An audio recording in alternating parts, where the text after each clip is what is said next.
Hello, shout out kay yung Gorillo or Marlito Gorillo from Giwan sa kanyang unit na ito.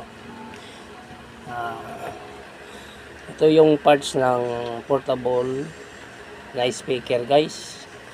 So yung sira kanina, binibidyohan ko yung IC or regulator IC niya o integrated circuit, yun ang nasusunog dito yan.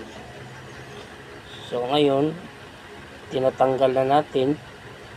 Ang mangyari dito, ito na sa likod. Nilipat natin sa likod yung function niya. Ano ba yung function niya? Kasi yung function niya is diode lang naman. So ganito yung diodes, bina-bypass natin patungo doon sa charging socket niya.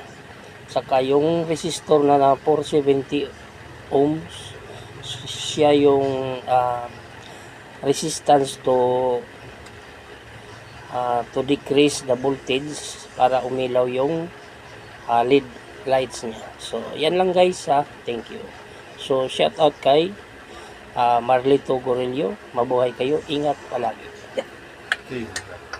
Thank you.